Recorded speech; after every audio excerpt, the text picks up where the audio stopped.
Hi hello friends, ಎಲ್ಲರಿಗೂ ನಮಸ್ಕಾರ. ಎಲ್ಲರೂ ಚೆನ್ನಾಗಿದ್ದೀರಾ ಅಂತ ಭಾವಿಸ್ತೀನಿ. Welcome back to my channel. ನಾನಿವತ್ತು ಬೆಳಗ್ಗೆಯಿಂದ ವ್ಲಾಗ್ ಶುರು ಮಾಡ್ತಾ ಇದ್ದೀನಿ. ಟೈಮು 6:30 ಆಗಿದೆ. ಏನಕ್ಕಪ್ಪ ಇಷ್ಟು ಬೇಗ ಅಂತಂದರೆ ದೇವಸ್ಥಾನಕ್ಕೆ ಹೋಗಲಿಕ್ಕಿತ್ತು, ಅದಕ್ಕೆ ಬೇಗ ಬೇಗ ಮುಗಿಸ್ತಾ ಇದ್ದೀನಿ. ಯಾಕೆ ಅಂದರೆ ನಮ್ಮ ಅತ್ತೆ ಮಾವಂಗೆ, ನನ್ನ ದೊಡ್ಡ ಮಗಳಿಗೆ ಎಲ್ಲರಿಗೂ ಟಿಫನ್ ಬೇಕಲ್ಲ, ಅವರಿಗೆ ಎಲ್ಲ ಮಾಡಿಟ್ಟು ಹೋಗ್ತಾ ಇದ್ದೀನಿ. ಒಂದು ಕಡೆ ಕಾಫಿಗೆ ಇಟ್ಟಿದ್ದೀನಿ, ಒಂದು ಕಡೆ ಅನ್ನಕ್ಕೆ ಇಟ್ಟಿದ್ದೀನಿ, ಒಂದು ಕಡೆ ಕೆಲಸ ಮುಗಿಸ್ಕೊತಾ ಇದ್ದೀನಿ. ನಿಜವಾಗ್ಲೂ ಎಲ್ಲ ಮುಗಿಸಿ ಹೋಗೋದು ಅಂತಂದರೆ ತುಂಬಾ ಕಷ್ಟಪ್ಪ. ಆದರೆ ಎಷ್ಟೇ ಕಷ್ಟ ಆದ್ರೂ ನಮ್ಮ ಕರ್ತವ್ಯನ ನಾವು ಮರಿಬಾರ್ದಲ್ವ. ಎಲ್ಲ ಮಾಡಿಟ್ಟು ಎಲ್ಲ ಮಾಡಿ ಹೊರಡೋ ಅಷ್ಟರಲ್ಲೇ ನಮಗೆ ಟೈಮ್ ಆಗೋಗಿತ್ತು. ಪೂಜೆ ಎಲ್ಲ ಮುಗಿಸಿ ಎಲ್ಲ ಹೊರಡೋ ಅಷ್ಟರಲ್ಲೇ ನಾವು ಟಿಫನ್ ಮಾಡಲಿಲ್ಲ. ನನ್ನ ಹಸ್ಬೆಂಡ್ ಉಪವಾಸ ಇರೋದ್ರಿಂದ ಟಿಫನ್ ಮಾಡಲಿಲ್ಲ. ನಾನು ಉಪವಾಸ ಇರಬೇಕಿತ್ತು, ಆದರೆ ಆಗಲಿಲ್ಲ. ನನ್ನ ಹಸ್ಬೆಂಡ್ ಒಬ್ಬರೇ ಉಪವಾಸ ಇದ್ದರು. ಹೋಗ್ತಾ ಆನ್ ದ ವೇ ನಾವು ಸಮೃದ್ಧಿ ಗಾರ್ಡನ್ ಅಂತಂದ್ಬಿಟ್ಟು ಟಿಫನ್ಗೋಸ್ಕರ ಸ್ಟಾಪ್ ಮಾಡಿದ್ದಾರೆ. ಯಾಕೆಂದರೆ ಬೆಟ್ಟ ಹತ್ತಕ್ಕೆ ಎನರ್ಜಿ ಬೇಕಲ್ವ. ನಿಜವಾಗ್ಲೂ ತಿಂದಿರ ಹತ್ತಬೇಕು ಅಂತಂದರೆ ತುಂಬಾ ಕಷ್ಟ. ಅದು ಈಗ ಏಜ್ ಆಗ್ತಾ ಅಂತೂ ನಮ್ಮ ಕೈಲಂತೂ ಆಗೋದೇ ಇಲ್ಲ. ಇವೇ ನನ್ನ ಹಸ್ಬೆಂಡ್ಗೆ ಹೇಳಿದೆ ತಿನ್ನಿ ಅಂತ ಅಂದ್ಬಿಟ್ಟು, ಬಟ್ ಅವ್ರ ಪೂಜೆ ಆಗೋವರೆಗೂ ನಾನು ತಿನ್ನೋದಿಲ್ಲ ಅಂತ ಉಪವಾಸ ಇದ್ದಾರೆ. ಹೋಗ್ತಿರೋ ದೇವಸ್ಥಾನ ಬಂದು ದೊಡ್ಡಬಳ್ಳಾಪುರ ಹತ್ರ ಇರೋದು. ದೊಡ್ಡಬಳ್ಳಾಪುರ ಎಲ್ಲ ಅಂದರೆ ಆ ರೋಡ್ ದೊಡ್ಡಬಳ್ಳಾಪುರ ಎಲ್ಲ ಬಿಟ್ಟು ಒಳಗಡೆ ಚಿಕ್ಕನಹಳ್ಳಿ ಅಂತ ಹೋಗಬೇಕು. ಚಿಕ್ಕನಹಳ್ಳಿನೂ ಬಿಟ್ಟು ಸಕ್ಕರೆಗೊಳ್ಳಳ್ಳಿ ಅಂತ ಇದೆ, ಅಲ್ಲಿ ಬರುತ್ತೆ ಹುಲ್ಲುಕುಡಿ ವೀರಭದ್ರ ಸ್ವಾಮಿ ದೇವಸ್ಥಾನ ಅಂತ ಅಂದ್ಬಿಟ್ಟು. ಇಲ್ಲಿ ಯಾಕೆ ಅಂತಂದರೆ ನಾವು ಮುನೇಶ್ವರ ಮಾಡೋಕ್ಕೆ ಮುಂಚೆ ಇಲ್ಲಿ ಪೂಜೆ ಮಾಡಿಸ್ತೀವಿ. ಈ ದೇವಸ್ಥಾನ ಬಂದು ಮಂಗಳವಾರ, ಶುಕ್ರವಾರ, ಭಾನುವಾರ ಮತ್ತು ಸೋಮವಾರ ತೆಗ್ದಿರುತ್ತೆ. ಬಾಕಿ ದಿನಗಳಲ್ಲಿ ತೆಗ್ದಿರಲ್ಲ. ನೋಡಿ, ಅದೇ ಆ ಬೆಟ್ಟನೇ ವೀರಭದ್ರ ಸ್ವಾಮಿ ಬೆಟ್ಟ. ಆ ಬೆಟ್ಟನೇ ಹತ್ತಬೇಕಾಗಿರೋದು ಇವಾಗ ನಾವು. ಇದು ಆರ್ಚ್ ಮೇನ್ ಎಂಟ್ರೆನ್ಸು. ನೋಡಿ, ಇಲ್ಲಿದೆ ಶ್ರೀ ಹುಲ್ಲುಕುಡಿ ವೀರಭದ್ರ ಸ್ವಾಮಿ ಅಂತಂದ್ಬಿಟ್ಟು. ಈ ಆರ್ಚಿಂದ ನಾವು ಹಿಂಗೆ ಒಳಗಡೆ ಹೋಗಬೇಕು. ಹೋದರೆ ಆ ಬೆಟ್ಟ ನೋಡ್ಲಿಕ್ಕೆ ಇಲ್ಲಿಂದ ಹಿಂಗಿದೆ. ಹತ್ತಬೇಕಾದ್ರೆ ನೋಡಿ, ಅದೇ ಬೆಟ್ಟ ಹತ್ತಬೇಕಾದ್ರೆ ಮಾತ್ರ ಸಾಕಾಗಿ ಹೋಗುತ್ತೆ. ಆದರೆ ಆ ಭಗವಂತ ಎಲ್ಲಿಂದ ಶಕ್ತಿ ಕೊಡ್ತಾನೋ ಗೊತ್ತಿಲ್ಲ. ಪ್ರತಿ ವರ್ಷವೂ ಆಗಲ್ಲ ಅಂದ್ಕೊಂಡು ನಾನು ಹೋಗ್ತೀನಿ, ಆದರೆ ಫಿನಿಷ್ ಮಾಡ್ತೀನಿ. ನೋಡಿ, ಇದೇ ಮೇನ್ ಎಂಟ್ರೆನ್ಸ್. ಇಲ್ಲಿ ಬರುತ್ತೆ, ಕೆಳಗಡೆ ಪಾರ್ಕಿಂಗ್ ಇರುತ್ತೆ. ನಾವು ಹೋಗೋಷ್ಟರಲ್ಲಿ ಆಲ್ರೆಡಿ ತುಂಬ ಜನ ಬಂದ್ಬಿಟ್ಟಿದ್ರು. ನಮ್ಮ ಮನೆಯಿಂದ ಈ ದೇವಸ್ಥಾನಕ್ಕೆ ಬರಬೇಕಂದ್ರೆ 2 ಅವರ್ ಬೇಕೇ ಬೇಕು. ನಾವಿಲ್ಲಿಗೆ ರೀಚ್ ಆಗೋಷ್ಟರಲ್ಲಿ ಆಲ್ರೆಡಿ ಸಾಕಷ್ಟು ಜನ ಬಂದ್ಬಿಟ್ಟಿದ್ರು. ನೋಡಿ, ಇಲ್ಲಿ ಏನು ನೋಡ್ತಾ ಇದ್ದೀರಾ, ಇದು ಎಂಟ್ರೆನ್ಸು. ಕಾರ್ ಪಾರ್ಕಿಂಗ್ ಎಲ್ಲ ಇಲ್ಲೇ ಮಾಡಬೇಕು. ನೋಡಿ, ಇದು ಇಲ್ಲಿಂದ ಬೆಟ್ಟ ಹತ್ತಲಿಕ್ಕೆ ಶುರು ಮಾಡಬೇಕು ನಾವು. ಇಲ್ಲಿ ದೇವರ ಪಾದ ಇದೆ, ಅಲ್ಲಿ ನಮಸ್ಕಾರ ಮಾಡಿಕೊಂಡು ಪೂಜೆ ಮಾಡಿ ಇಲ್ಲಿಂದ ಬೆಟ್ಟ ಹತ್ತಲಿಕ್ಕೆ ಶುರು ಮಾಡಿದ್ರೆ ಇಲ್ಲೇ ಇದೆ, ಇಲ್ಲೇ ಸಿಕ್ತು ದೇವಸ್ಥಾನ ಅಂತ ಅಂದ್ಕೊಂಡು ನಿಜವಾಗ್ಲೂ ಹತ್ತಲೇಬೇಕು. ಹಂಗೆ ಅಂದ್ಕೊಂಡು ಹತ್ತಲೇಬೇಕು. ಇಲ್ಲ ಅಂತಂದರೆ ದೇವ್ರಾಣೆಗೂ ಬೆಟ್ಟ ಹತ್ತಲಿಕ್ಕೆ ಸಾಧ್ಯನೇ ಇಲ್ಲ. ನಾನು ಎಷ್ಟು ಕಡೆ ಕೂತು ಹೋದೆ, ಬಟ್ ಆದ್ರೂ ಈ ಸತಿ ಅಂತೂ ತುಂಬಾ ಕಷ್ಟ ಆಗೋಯಿತು ಬೆಟ್ಟ ಹತ್ತಲಿಕ್ಕೆ. ಮುಂಚೆ ಈ ಥರ ಶೀಟ್ಸ್ ಎಲ್ಲನೂ ತುಂಬ ಕಡೆ ಹಾಕಿರಲಿಲ್ಲ. ಈಗ ಬೇಸಿಗೆ ಅಂತಾನೂ ಹಾಕಿದ್ದಾರೆ. ಮತ್ತು ಮೊನ್ನೆ ರಥಸಪ್ತಮಿ ನಡೆದಾಗ ಇಲ್ಲಿ ಜಾತ್ರೆ ಮತ್ತು ರಥೋತ್ಸವ ಎಲ್ಲ ನಡೆಯುತ್ತೆ. ಸೊ ಅದಕ್ಕಾಗಿ ಸ್ವಲ್ಪ ಎಲ್ಲ ಜಾಸ್ತಿ ಶೀಟ್ಸ್ಗಳೆಲ್ಲ ಹಾಕಿದರು. ಮುಂಚೆ ಇಷ್ಟೊಂದು ಶೀಟ್ಸ್ ಎಲ್ಲನೂ ಇರಲಿಲ್ಲ.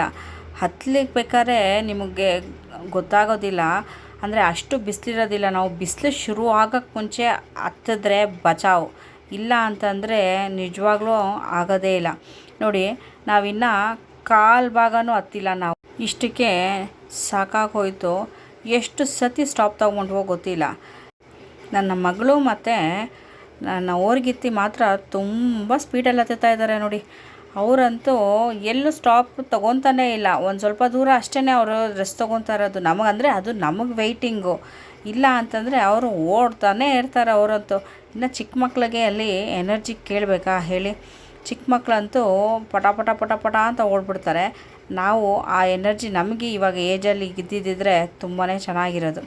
ನೋಡಿ, ಇಲ್ಲಿ ನಾವು ಈಗ ಕಾಲು ಭಾಗ ಬಂದಿದ್ದೀವಿ ಅಷ್ಟೇ. ನನ್ನ ಮಗಳು ಓಡ್ತಾ ಇದ್ದಾಳೆ, ಅವಳನ್ನ ಸ್ಟಾಪ್ ಮಾಡಿಸಿದ್ದೀನಿ ನಾನು. ನೋಡಿ, ಇಲ್ಲಿಂದ ವ್ಯೂ ತುಂಬಾ ಚೆನ್ನಾಗಿ ಕಾಣುತ್ತೆ. ಅಲ್ಲಿ ಎತ್ತಿನ ಹೊಳೆ ಯೋಜನೆ ಮಾಡ್ತಾ ಇದ್ದಾರೆ. ಅದಿನ್ನು ಕೆಲಸ ನಡೀತಾ ಇದೆ. ಅದು ನನ್ನ ಹಸ್ಬೆಂಡ್ ಹೇಳಿದಾಗ ನೋಡಿದೆ, ಬಟ್ ಆವಾಗ ಗೊತ್ತಾಗಲಿಲ್ಲ. ಆಮೇಲೆ ನನ್ನ ಹಸ್ಬೆಂಡ್ ಏನೋ ಅಂತ ಎಕ್ಸ್ಪ್ಲೈನ್ ಮಾಡಿದ್ರು. ಅಲ್ಲಿ ಕೆಲಸ ನಡೀತಾ ಇತ್ತು. ಬಟ್ ಇಲ್ಲಿಂದ ನೋಡಿ ವ್ಯೂ ತುಂಬಾ ಚೆನ್ನಾಗಿ ಕಾಣುತ್ತೆ. ಇವಾಗ ಹಿಂಗಿದೆ ಅಂತಂದರೆ ಇನ್ನು ಮಳೆಗಾಲದಲ್ಲಂತೂ ಈ ಬೆಟ್ಟ ಸುತ್ತಲೂ ಫಾಗಿಂದ ಕವರ್ ಆಗಿರುತ್ತೆ. ಮತ್ತು ನಿಮಗೆ ಬೆಟ್ಟದಿಂದ ನೀರು ಜಿನುಗ್ತಾ ಇರುತ್ತೆ, ಮತ್ತು ನೀರು ಹರಿತಾ ಇರುತ್ತೆ. ನಿಜವಾಗ್ಲೂ ಈ ಪ್ರಕೃತಿನ ನೋಡೋದಕ್ಕೆ 2 ಕಣ್ಣುಗಳು ಸಾಲದು, ಅಷ್ಟು ತುಂಬ ಚೆನ್ನಾಗಿರುತ್ತೆ. ನಾವು ಎಷ್ಟು ಸತಿ ನೋಡಿದ್ರೂ ಅದು ಸಾಕಾಗೋದಿಲ್ಲ ಅಂತ ಅನಿಸುತ್ತೆ. ಎಲ್ಲರಿಗೂ ಹೀಗೇನಾ ಅಥವಾ ನನಗನ್ಸುತ್ತಾ ಗೊತ್ತಿಲ್ಲ, ಬಟ್ ನನಗಂತೂ ತುಂಬಾ ಇಷ್ಟ. ನೇಚರ್ ಅಂದರೆ ಅಷ್ಟು ಇಷ್ಟಪಡ್ತೀನಿ.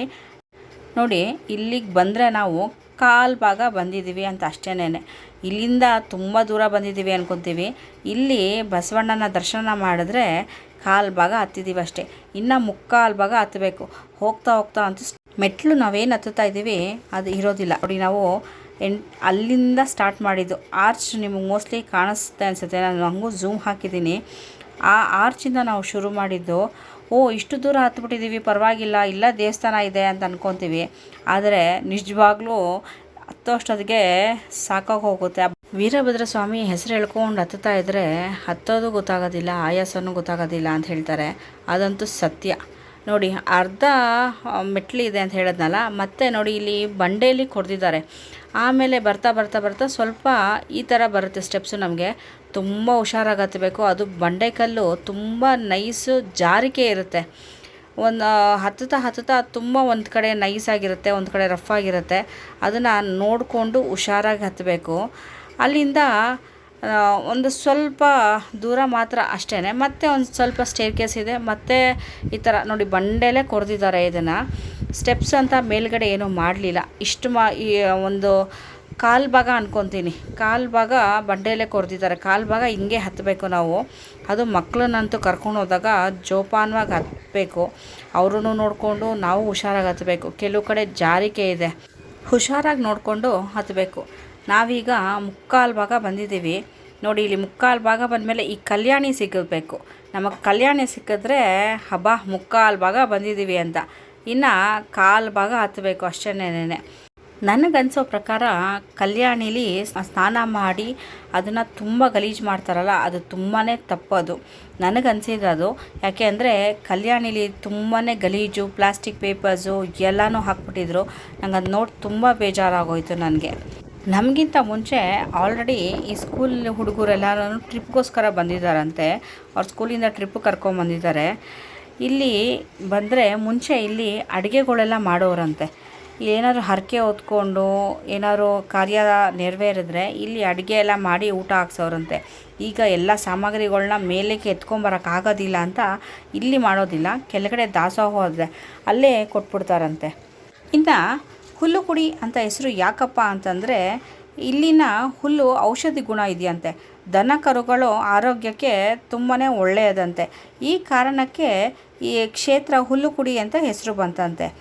ಈ ಕ್ಷೇತ್ರದಲ್ಲಿ ವೀರಭದ್ರ ಸ್ವಾಮಿ ತನ್ನ ರುದ್ರ ರೂಪನ ಪ್ರದರ್ಶಿಸಿದ್ರಂತೆ. ದೇವರಾಯನ ದುರ್ಗದಲ್ಲಿ ನರಸಿಂಹಸ್ವಾಮಿ ಇದನ್ನು ಕಂಡು ಆ ಯೋಗ ನರಸಿಂಹಸ್ವಾಮಿ ಬಂದು ರುದ್ರ ರೂಪನ ನೋಡಿ ಈ ಸ್ವಾಮಿಗೆ ಇಲ್ಲೇ ನೆಲೆಸಲಿಕ್ಕೆ ಹೇಳ್ತಾರಂತೆ. ನೋಡಿ, ಅದೇ ದೇವಸ್ಥಾನ. ಇಲ್ಲಿ ನಾವು ಬಂದು ರೀಚ್ ಆಗೋಷ್ಟೊತ್ತಿಗೆ 12 ಗಂಟೆ ಆಗಿತ್ತು ಅಂದ್ಕೊತೀನಿ. 12 ಗಂಟೆ ಆಗಿತ್ತು. ನಾವು ಮೇಲೆ ಬರೋಷ್ಟರಲ್ಲಿ ಆಲ್ರೆಡಿ ಯಾರೋ ಪೂಜೆಗೆ ಅಭಿಷೇಕ ಕೊಟ್ಟಿರೋದ್ರಿಂದ ಒಳಗಡೆ ಪೂಜೆ ನಡೀತಾ ಇತ್ತು. ಸೊ ಹೋದವರೆಲ್ಲ ಈಚೆ ವೆಯ್ಟ್ ಮಾಡ್ತಾಯಿದ್ವಿ. ನೋಡಿ, ಫುಲ್ಲು ಮೇಲಿಂದ ವ್ಯೂ ಈ ಥರ ಕಾಣಿಸುತ್ತೆ. ತುಂಬಾ ಚೆನ್ನಾಗಿದೆ ವ್ಯೂ. ಮತ್ತು ಮಳೆಗಾಲದಲ್ಲಂತೂ ಇನ್ನೂ ಚೆನ್ನಾಗಿರುತ್ತೆ. ಸ್ಕೂಲ್ ಹುಡುಗರೆಲ್ಲ ಹತ್ತು ಬಂದು ಪಾಪ ಸಾಕಾಗಿ ಯಾವುದೇ ಗಲಾಟೆ ಇಲ್ದಿರ ನೋಡಿ ಸೈಲೆಂಟಾಗಿ ಕೂತ್ಕೊಂಡ್ಬಿಟ್ಟಿದ್ದಾರೆ. ಯಾಕೆಂದರೆ ಒಳಗಡೆ ಅಭಿಷೇಕ ಪೂಜೆ ನಡೀತಾ ಇದೆ. ಯಾರೋ ಒಬ್ಬರು ಅಭಿಷೇಕಕ್ಕೆ ಪೂಜೆ ಕೊಟ್ಟಿದ್ದರು, ಅದರಿಂದ ಸೈಲೆಂಟಾಗಿ ಕೂತಿದ್ದಾರೆ. ಹಂಗೆ ಇಲ್ಲಿ ಒಳಗಡೆ ಬರ್ತಾ ಇದು ಒಳಗಡೆ ಗುಹೆ. ಇದು ಗುಹೆ ಒಳಗಡೆ ನಾವು ಬಗ್ಗಿ ಹೋಗಬೇಕು. ಒಳಗಡೆ ಹೋಗ್ತಾ ಕರೆಂಟ್ ಇರಲಿಲ್ಲ, ತುಂಬ ಕತ್ತಲಿತ್ತು. ಒಂದು ಸ್ವಲ್ಪ ಹೊತ್ತು ಆದಮೇಲೆ ಕರೆಂಟ್ ಬಂತು. ಎಲ್ಲ ಟಾರ್ಚ್ ಲೈಟ್ ಹಾಕ್ಕೊಂಡಿದ್ರು. ಸ್ವಲ್ಪ ಹೊತ್ತು ಆದಮೇಲೆ ಕರೆಂಟ್ ಬಂತು. ಎಲ್ಲ ಪೂಜೆ ಮಾಡ್ತಾಯಿದ್ರು. ನೋಡಿ, ಇದು ಒಳಗಡೆ ಅದು ಗುಹೆ. ಅದು ಇಲ್ಲಿ ಬಾಗಿಲು ಥರ ಮಾಡ್ಕೊಂಡಿದ್ದಾರೆ. ಇಲ್ಲಿ ಬಗ್ಗಿ ಹೋಗಬೇಕು. ಸ್ವಲ್ಪ ಜನ ಹೋಗಬೇಕು, ಸ್ವಲ್ಪ ಜನ ಈಚೆ ಇರಬೇಕು. ಯಾಕೆಂದರೆ ಅಲ್ಲಿ ನಿಲ್ಲಿಕ್ಕಾಗೋದಿಲ್ಲ. ಬಂಡೆ ಇದೇನಿದೆ ತಲೆಗೆ ಹೊಡೆಯುತ್ತೆ, ಮತ್ತು ಪೂರ್ತಿ ಎದ್ದು ನಿಲ್ಲಿಕ್ಕಾಗೋದಿಲ್ಲ. ಈ ಗುಹೆಯಲ್ಲಿ ಅಗಸ್ತ್ಯ ಮುನಿಗಳು ತಪಸ್ಸು ಮಾಡಿದ್ರಂತೆ. ಈಗ ಈ ಗುಹೆಯಲ್ಲಿ ಬಾವಲಿಗಳಿದೆ, ಹಾವು ಇದೆಯಂತೆ. ಆದರೆ ಇಲ್ಲಿ ಯಾರನ್ನೂ ಹೋಗ್ಲಿಕ್ಕೆ ಬಿಡೋದಿಲ್ಲ, ಇಲ್ಲಿ ಪೂಜೆ ಮಾಡ್ತಾರೆ ಅಷ್ಟೇ. ಮತ್ತು ಮಧ್ಯಾಹ್ನಕ್ಕೆಲ್ಲ ಈ ದೇವಸ್ಥಾನ ಬಾಗಿಲಾಕ್ತಾರೆ. ಇವಾಗ ಮಂಗಳವಾರ ನಾವು ಹೋದಾಗ ತುಂಬ ರಶ್ ಇರೋದ್ರಿಂದ ತುಂಬ ತಡನೇ ಆಯಿತು. 3 ಗಂಟೆ 4 ಗಂಟೆ ಆದರೂ ಓಪನ್ ಇತ್ತು ದೇವಸ್ಥಾನ. ಯೂಶ್ವಲಿ 2 ಗಂಟೆ 2:30 ಬಾಗಿಲು ಹಾಕ್ಕೊಂಡು ಎಲ್ಲರೂ ಕೆಳಗಡೆ ಬಂದುಬಿಡ್ತಾರಂತೆ, ಯಾರೂ ಇರೋದಿಲ್ಲ. ಸಂಜೆ ಟೈಮು ಅಷ್ಟೇ ಬಾಗಿಲು ತೆಗಿಯೋದಿಲ್ಲ ನೋಡಿ. ಇಲ್ಲಿ ಒಳಗಡೆ ಹೋಗಬೇಕು, ನಾವು ವೆಯ್ಟ್ ಮಾಡ್ತಾ ಇದ್ದೀವಿ. ಅವರೆಲ್ಲ ಈಚೆ ಬಂದ ನಂತರ ನಾವು ಹೋಗಬೇಕು. ಯಾಕೆಂದರೆ ನಾನು ಹೇಳಿದ್ನಲ್ಲ, ಅಲ್ಲಿ ನಿಂತ್ಕೊಳೋಕ್ಕೂ ಆಗೋದಿಲ್ಲ, ನಿಂತು ತಲೆ ಮೇಲೆತ್ತಿ ನಿಂತ್ಕೊಳೋಕ್ಕೂ ಆಗೋದಿಲ್ಲ. ಸ್ವಲ್ಪ ಒಳಗಡೆ ಹೋಗ್ತಿದ್ದಂಗೆ ನಮಗೆ ನಿಂತ್ಕೊಳೋಕ್ಕೆ ಜಾಗ ಇದೆ. ಅದಕ್ಕೋಸ್ಕರ ಅವ್ರಿಗೋಸ್ಕರ ವೆಯ್ಟಿಂಗ್ ಮಾಡ್ತಾಯಿದ್ದೀವಿ. ಅದು ಎಲ್ಲರನ್ನೂ ಕರೆದು ಸಾಕಾಯಿತು. ಪೂಜೆ ಆದವ್ರು ಬನ್ನಿ ಅಂತ ಕರೆದು ಎಲ್ಲರೂ ನೋಡಿ ಇವಾಗ ಬರ್ತಾಯಿದ್ದಾರೆ. ಇವ್ರು ಬಂದ ಮೇಲೆ ನಾವು ಹೋಗಿ ಪೂಜೆ ಮಾಡಿಸ್ಕೊಂಡು ದೇವ್ರ ದರ್ಶನ ಮಾಡಿ ಬಂದ್ವಿ. ಆ ದೇವ್ರನ್ನ ನೋಡ್ತಿದ್ದಂಗೆ ನಾವು ಬೆಟ್ಟ ಹತ್ತಿದ ಸುಸ್ತು ಆಯಾಸ ಏನಿದೆ ಎಲ್ಲ ಹೊಟ್ಟೋಗುತ್ತೆ. ಒಂದು ಸ್ವಲ್ಪ ಹೊತ್ತಲ್ಲಿ ಕುತ್ಕೊತಿದ್ದಂಗೆ ಕಾಲು ನೋವು ಇರೋದಿಲ್ಲ, ಏನೂ ಇರೋದಿಲ್ಲ. ಇದೇ ಅಲ್ವಾ ದೇವ್ರ ಮಾಯೆ ಅಂತಂದರೆ. ನಿಜವಾಗ್ಲೂ ಖುಷಿ ಆಗುತ್ತೆ. ಆ ದೇವ್ರನ್ನ ನೋಡ್ತಾ ಇದ್ದರೆ ಎಷ್ಟೊತ್ತು ನೋಡೋಕ್ಕೂ ಬೇಜಾರು ಅನಿಸೋದಿಲ್ಲ, ಅಷ್ಟು ಖುಷಿ ಆಗುತ್ತೆ ನೋಡಿ. ಇದು ಒಳಗಡೆಯಿಂದ ನಾನು ಹೇಳಿದ್ನಲ್ಲ ನಿಮಗೆ, ಇಲ್ಲಿ ನಿಲ್ಲಿಕ್ಕಾಗೋದಿಲ್ಲ. ಸ್ವಲ್ಪ ಒಳಗಡೆ ಬಂದರೆ ನೋಡಿ, ತಂದೆ ವೀರಭದ್ರ ಸ್ವಾಮಿ ಎಲ್ಲರಿಗೂ ಒಳ್ಳೇದು ಮಾಡಿ ಎಲ್ಲರನ್ನೂ ಕಾಪಾಡಲಿ, ಎಲ್ಲರಿಗೂ ಒಳ್ಳೇದಾಗಲಿ ಅಂತ ನಾನು ಕೇಳ್ಕೊತೀನಿ. ಇಲ್ಲಿನ ಅರ್ಚಕರು ತುಂಬ ಚೆನ್ನಾಗಿ ಪೂಜೆ ನಡೆಸ್ಕೊಡ್ತಾರೆ. ಯಾರು ಪೂಜೆಗೆ ಅಭಿಷೇಕ ಕೊಟ್ಟಿರ್ತಾರೆ ಅವ್ರು ಬರೋವರೆಗೂ ಸ್ವಲ್ಪ ಹೊತ್ತು ವೆಯ್ಟ್ ಮಾಡ್ತಾರೆ. ಅವ್ರು ಬಂದ ನಂತರ ಅವ್ರ ಮುಂದೆನೇ ಅಭಿಷೇಕ ಎಲ್ಲ ಮಾಡಿ, ಅಲಂಕಾರ ಮಾಡಿ, ಪೂಜೆ ಎಲ್ಲ ಮಾಡಿ ಚೆನ್ನಾಗಿ ಮಹಾಮಂಗಳಾರತಿ ಎಲ್ಲ ಮಾಡಿ ಕೊಡ್ತಾರೆ. ಇಲ್ಲಿ ಪ್ರತಿ ಸೋಮವಾರ, ಶುಕ್ರವಾರ ಮತ್ತು ಭಾನುವಾರ, ಮಂಗಳವಾರ ದೇವಸ್ಥಾನ ಓಪನ್ ಇರುತ್ತೆ. ಮಿಕ್ಕಿದ ಟೈಮ್ಗಳೆಲ್ಲ ದೇವಸ್ಥಾನ ಓಪನ್ ಇರೋದಿಲ್ಲ. ಮತ್ತು ಪ್ರತಿ ವರ್ಷವೂ ಇಲ್ಲಿ ರಥೋತ್ಸವ ನಡೆಯುತ್ತೆ. ಅದು ಯಾವಾಗ ಅಂತಂದರೆ ರಥಸಪ್ತಮಿ ದಿನ ಇಲ್ಲಿ ಜಾತ್ರೆ ಮತ್ತು ರಥೋತ್ಸವ ನಡೆಯುತ್ತೆ. ತುಂಬ ಜೋರಾಗಿರುತ್ತೆ. ಮತ್ತು ಇಲ್ಲಿ ಕಾಲಿಡ್ಲಿಕ್ಕೆ ಜಾಗ ಇರೋದಿಲ್ಲ, ಅಷ್ಟು ರಶ್ ಇರುತ್ತೆ ನಮಗೆ. ಅಲ್ಲಿ ಪೂಜೆ ಮುಗಿಸ್ಕೊಂಡು, ವೀರಭದ್ರ ಸ್ವಾಮಿ ದೇವಸ್ಥಾನದಲ್ಲಿ ಪೂಜೆ ಮುಗಿಸ್ಕೊಂಡು ಕೆಳಗಡೆ ಇನ್ನೊಂದು ಸ್ವಲ್ಪ ಅಲ್ಲಿಂದ ಕೆಳಗಡೆ ಬರ್ತಾ ಇಲ್ಲಿ ಭದ್ರಕಾಳಮ್ಮ ತಾಯಿ ದೇವಸ್ಥಾನ ಇದೆ. ಅಲ್ಲಿ ದರ್ಶನ ಮಾಡಿ, ತಂದೆ ದರ್ಶನ ಮಾಡಿ ಇಲ್ಲಿ ದರ್ಶನ ಮಾಡಬೇಕಂತೆ. ಅಲ್ಲಿ ಪೂಜೆ ಮಾಡಿಸ್ಕೊಂಡು ಇಲ್ಲಿ ಪೂಜೆ ಮಾಡಿಸ್ಕೊಂಡು ಹೋಗೋಣ ಅಂತ ಇಲ್ಲಿಗೆ ಬಂದ್ವಿ. ಅಲ್ಲಿ ಪೂಜೆ ಮುಗಿಸ್ದವರೆಲ್ಲ ಇಲ್ಲಿ ಬಂದು ಪೂಜೆ ಮಾಡಿಸ್ತಾಯಿದ್ರು ಆಲ್ರೆಡಿ. ಸೊ ಇಲ್ಲೂ ರಶ್ ಇತ್ತು. ಅಲ್ಲೂ ಅಷ್ಟೇ ಒಳಗಡೆ ಬಂದಮೇಲೆ ಇಲ್ಲಿಯೂ ಈ ಥರ ನೋಡಿ ಸಣ್ಣದಾಗಿ ಗುಹೆ ಇದೆ, ಅಲ್ಲಿ ತಾಯಿ ಇರೋದು. ಅಲ್ಲಿಂದ ಒಳಗಡೆ ಬಂದಮೇಲೆ ಶಿವನ ದರ್ಶನ ಮಾಡ್ಬೋದು. ಮತ್ತು ನೋಡಿ ತಾಯಿ ಭದ್ರಕಾಳಮ್ಮ ಇಲ್ಲಿ ತುಂಬಾ ರಶ್ ಇತ್ತು. ನಂಗೆ ಅವತ್ತು ಸರಿಯಾಗಿ ಇಲ್ಲಿ ಒಳಗಡೆ ತಾಯಿನ ತೋರಿಸ್ಲಿಕ್ಕೆ ಆಗಲಿಲ್ಲ. ಯಾಕೆ ಅಂತಂದರೆ ಇಲ್ಲಿ ಸೈಡಿಂದ ನಾನು ತೋರಿಸ್ತಾ ಇದ್ದೀನಿ, ಮುಂದ್ಗಡೆ ತುಂಬಾ ರಶ್ ಇದ್ದರು. ಅಲ್ಲಿ ಮುಗಿಸ್ಕೊಂಡು ಪೂಜೆ ಎಲ್ಲ ಮುಗಿಸಿ ನಾವು ಈಚೆ ಬಂದಮೇಲೆ ನೋಡಿ ಇಲ್ಲಿ ಬಸವಣ್ಣಂದು ಕಲ್ಲಿದೆ. ಇದು ತುಂಬಾ ಶಕ್ತಿ ಇದೆಯಂತೆ. ನಾವು ಮನಸ್ಸಲ್ಲಿ ಏನಾದರೂ ಅಂದ್ಕೊಂಡು ಈ ಕಲ್ಲನ್ನ ಎತ್ತಿದ್ರೆ 3 ಸತಿ ಎತ್ತಬೇಕು. ಈ ಥರ ತುಂಬ ಹಗೂರವಾಗಿ ಬರುತ್ತಂತೆ. ಅದು ಕೆಲಸ ಆಗುತ್ತೆ ಅಂತಂದರೆ. ನಮಗೆ ಕೆಲಸ ಆಗಲ್ಲ, ಸಲೀಸಾಗಲ್ಲ, ಸ್ವಲ್ಪ ಕಷ್ಟ ಆಗುತ್ತೆ ಅಂತಂದರೆ ಅದು ಎತ್ತಲಿಕ್ಕೆ ತುಂಬ ಕಷ್ಟ ಆಗುತ್ತಂತೆ. ಆ್ಯಕ್ಚುಲಿ ಇದು ಗೊತ್ತಿರಲಿಲ್ಲ ನಮಗೆ. ನಾನು ಸುಮ್ಮನೆ ಕೂತು ನೋಡ್ತಾ ಇದ್ದೆ, ಯಾರೋ 2 ಹುಡುಗಿರು ಎತ್ತುತ್ತಾಯಿದ್ರು. ಅವ್ರಿಗೆ ಎತ್ತಲಿಕ್ಕೆ ತುಂಬ ಕಷ್ಟ ಆಯಿತು. ಯಾಕೆ ಇಷ್ಟು ಕಷ್ಟಪಡ್ತಾ ಇದ್ದಾರೆ, ಯಾಕೆ ಈ ಕಲ್ಲನ್ನ ಎತ್ತುತ್ತಾ ಇದ್ದಾರೆ ಅಂತ ನಾನು ಅಂದ್ಕೊಂಡೆ. ಆಮೇಲೆ ಅಲ್ಲಿರೋ ಐನೋರನ್ನ ಕೇಳಿದಾಗ ಅದು ಬಸವಣ್ಣನ ಕಲ್ಲು. ಅದನ್ನು ನೀವು ಮನಸ್ಸಲ್ಲಿ ಏನಾದ್ರು ಅಂದ್ಕೊಂಡು ಎತ್ತಿ, ನಿಮಗೆ ಖಂಡಿತ ಆಗುತ್ತೆ. ಅದು ಸುಲಭವಾಗಿ ಬಂದರೆ ಖಂಡಿತ ಆಗುತ್ತೆ. ಅದು ಸ್ವಲ್ಪ ಎತ್ತಲಿಕ್ಕೆ ಕಷ್ಟ ಆದರೆ ಸ್ವಲ್ಪ ನಿಧಾನ ಆಗುತ್ತೆ. ಎತ್ತಲಿಕ್ಕೆ ಬರೋದೇ ಇಲ್ಲ ಅದು ಅಂತಂದರೆ ಆ ಕೆಲಸ ಆಗಲ್ಲ ಅಂತಂತೆ. ನಾವು ಅದೆಲ್ಲ ಮುಗಿಸ್ಕೊಂಡು ಎಲ್ಲ ಪೂಜೆ ಎಲ್ಲ ಆಗಿ ನಾವು ಅಲ್ಲಿಂದ ಹೊರಟ್ವಿ. ನಾವು ಹೊರಡೋಷ್ಟೊತ್ತಿಗೆ 2:30 ಆಗಿತ್ತು ಅಲ್ಲಿ. 2:30 ಅಂದ್ಕೊತೀನಿ. ಅಲ್ಲಿಂದ ಬರೋ ಅಷ್ಟೊತ್ತಿಗೆ ಬಿಸಿಲು ತುಂಬಾ ಸುಡ್ತಾಯಿತ್ತು. ಗಾಳಿ ಏನೋ ತುಂಬ ತಣ್ಣಗಿತ್ತು. ಕೆಳಗಡೆ ತುಂಬ ಹಬೆ, ಮೇಲ್ಗಡೆ ಬರ್ತಾ ತುಂಬ ತಣ್ಣಗಿದೆ ಗಾಳಿ. ಆ ಬಿಸಿಲಿಗೆ ಗೊತ್ತಾಗೋದಿಲ್ಲ, ಬಿಸಿಲೇ ಗೊತ್ತಾಗೋದಿಲ್ಲ, ಗಾಳಿ ಇರೋದಕ್ಕೆ ಗೊತ್ತಾಗೋದಿಲ್ಲ. ಆದರೆ ಕಲ್ಲು ಮಾತ್ರ ತುಂಬಾ ಸುಡ್ತಾ ಇರುತ್ತೆ. ಇಲ್ಲಿಂದ ರನ್ನಿಂಗ್ ರೇಸ್ ಥರ ಓಡಬೇಕು ಹುಷಾರಾಗಿ. ಕಾಲು ಸುಡುತ್ತೆ. ಹಾಂ ಖುಷಿ ನಿಧಾನಕ್ಕೆ ಇಳಿಬೇಕು. ನನ್ನ ಮಗಳು ಬಿಟ್ಟರೆ ಎಕ್ಸ್ಪ್ರೆಸ್ ಥರ ಓಡ್ತಾಳೆ ಕಾಲು ಸುಡ್ತಾ ಇರೋದಕ್ಕೆ. ಅದಕ್ಕೆ ಅವಳಿಗೆ ನಿಧಾನಕ್ಕೆ ಹೋಗೋಕ್ಕೆ ಹೇಳ್ತಾ ಇದ್ದೀನಿ ಅವಳಿಗೆ. ಆದರೆ ಒಂದು ಸ್ವಲ್ಪ ದೂರ ನಿಧಾನಕ್ಕೆ ಹೋಗ್ತಾಳೆ, ಇನ್ನೊಂದು ಸ್ವಲ್ಪ ದೂರ ಬಿಟ್ಟರೆ ಎಕ್ಸ್ಪ್ರೆಸ್ ಥರ ಓಡ್ತಾಳೆ. ಯಾಕೆ ಅಂತಂದರೆ ಕಾಲು ತುಂಬಾ ಉರಿ ಅನಿಸುತ್ತೆ. ಪಾದ ಆ ಬಿಸಿಲಿಗೆ ಸುಡ್ತಾ ಇದೆ.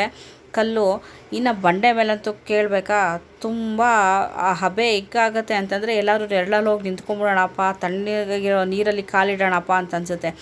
ಇಲ್ಲಿ ನೋಡಿ ಗಾಳಿ ಎಷ್ಟು ಚೆನ್ನಾಗಿದೆ ಅಂತಂದರೆ ಇಲ್ಲಿ ಇರೋಣಪ್ಪ, ಇನ್ನೊಂದು ಸ್ವಲ್ಪ ಹೊತ್ತು ಇರೋಣಪ್ಪ ಅಂತ ಅನಿಸುತ್ತೆ. ಆದರೆ ಆ ಬಂಡೆ ಸುಡೋದಕ್ಕೆ ನಿಜ ಆಗೋದಿಲ್ಲ. ನನ್ನ ಮಗಳಂತೂ ಅಮ್ಮ ಕಾಲು ಉರಿತಾ ಇದೆ ಅಂತ ಪಡ್ಕೊತಾ ಇದ್ಲು. ಪಾಪ ಏನು ಮಾಡೋಕ್ಕಾಗತ್ತೆ ಹೇಳಿ, ಎತ್ಕೊಂಡಂತೂ ಇಳಿಯೋಕ್ಕಾಗೋದಿಲ್ಲ. ನಾನು ಹೇಳಿದ್ನಲ್ಲ, ಇಲ್ಲಿ ಅರ್ಧದಕ್ಕೆ ಸ್ಟೆಪ್ಸ್ ಇಲ್ಲ ನೋಡಿ, ಇಲ್ಲಿ ಬಂಡೆಯಲ್ಲಿ ಕೊರೆದಿದ್ದಾರೆ. ನಾವು ಇಳಿಯೋದ್ರ ಜೊತೆಗೆ ಮಕ್ಕಳನ್ನು ಜೋಪಾನವಾಗಿ ಇಳಿಸ್ಬೇಕು. ಯಾರು ಮಕ್ಕಳನ್ನ ಕರ್ಕೊಂಬಂದರೆ ತುಂಬ ಹುಷಾರಾಗಿ ನೋಡ್ಕೊಳ್ಳಿ. ಅವ್ರು ಅಲ್ಲಿ ಹೋಗ್ತಾರೆ, ಅಲ್ಲಿ ಇಲ್ಲಿ ಇದು ಮಾಡ್ತಾರೆ ಅಂತ ದಯವಿಟ್ಟು ಬಿಡೋಕ್ಕೆ ಹೋಗಬೇಡಿ. ಯಾಕೆಂದರೆ ಜಾರಿಕೆ ಇದೆ ಇಲ್ಲಿ, ಈ ಕಬ್ಬು ಇಟ್ಕೊಂಡೇ ಇಳಿಬೇಕು. ಯಾರಾದರೂ ಅಷ್ಟೇನೆ ತುಂಬ ಹುಷಾರಾಗಿ ಇಳಿದಷ್ಟು ನಮಗೆ ಒಳ್ಳೇದಲ್ವಾ. ನೋಡಿ ಅವ್ರು ನಮ್ಮ ಓರ್ಗಿತ್ತಿ ಅಂತೂ ಓಡ್ತಾ ಇದ್ದಾರೆ, ಕಾಲು ಸುಡ್ತಾ ಇದೆ, ಎಲ್ಲೋ ಸ್ಟಾಪ್ ಇಲ್ಲ. ಅಲ್ಲಿ ಶೀಟ್ ಹಾಕಿರೋ ಕಡೆ ನಾವು ಸ್ವಲ್ಪ ರಿಲ್ಯಾಕ್ಸ್ ಮಾಡ್ಕೊಬೇಕು ಅಷ್ಟೇ. ಇಲ್ಲ ಅಂತಂದರೆ ನಿಜ ತುಂಬ ಸುಡುತ್ತೆ ಕಾಲು. ಅಲ್ಲಿಂದ ಮುಗಿಸ್ಕೊಂಡು ಕೆಳಗಡೆ ದಾಸೋಹ ಇತ್ತು. ನಮ್ಮ ಹಸ್ಬೆಂಡ್ ಏನೂ ತಿಂದಿರಲಿಲ್ಲ, ಉಪವಾಸ ಇದ್ರಲ್ಲ, ಸರಿ ಫಸ್ಟು ಊಟಕ್ಕೆ ಹೋಗೋಣ ಅಂತ ಬಂದರು. ಇಲ್ಲಿ ದಾಸೋಹದಲ್ಲಿ ಒಬ್ಬಟ್ಟು, ಹೋಳಿಗೆ ಊಟ, ಪುಳಿಯೋಗರೆ, ಪಲ್ಯಗಳು ಯಾವಾಗಲೂ ಇದೇ ಥರ ಇರುತ್ತೆ. ಇಲ್ಲಿ ತುಂಬ ಚೆನ್ನಾಗಿರುತ್ತೆ. ದೇವಸ್ಥಾನದ ಊಟ ಮಾತ್ರ ನಾವು ಎಲ್ಲಿ ಹೋದರೂ ಮಿಸ್ ಮಾಡೋದಿಲ್ಲ. ಸರಿ, ಅಲ್ಲಿಂದ ಎಲ್ಲ ಮುಗಿಸ್ಕೊಂಡು ಕಾಫಿಗೆ ಬಂದಿದ್ದೀವಿ. ಕಾಫಿ ಕುಡ್ಕೊಂಡು ಸೀದಾ ಮನೆಗೇ. ಇಲ್ಲಿಗೆ ನಾನು ವ್ಲಾಗ್ನ ಎಂಡ್ ಮಾಡ್ತೀನಿ. ಹೋಪ್ ಎಲ್ಲರಿಗೂ ನನ್ನ ವಿಡಿಯೋ ಇಷ್ಟ ಆಯಿತು ಅಂತ. ಯಾರಿಗೆಲ್ಲ ಇಷ್ಟ ಆಗಿದೆ ಲೈಕ್ ಮಾಡಿ, ಶೇರ್ ಮಾಡಿ, ಸಬ್ಸ್ಕ್ರೈಬ್ ಮಾಡಿ. ಪಕ್ಕದಲ್ಲಿರೋ ಬೆಲ್ ಐಕಾನ್ನ ಪ್ರೆಸ್ ಮಾಡಿ. ನಾನು ಹಾಕೋ ಎಲ್ಲ ವಿಡಿಯೋ ನೋಟಿಫಿಕೇಷನ್ಸ್ ನಿಮಗೆ ಬರುತ್ತೆ. Thank you. Love you all. Thanks for watching.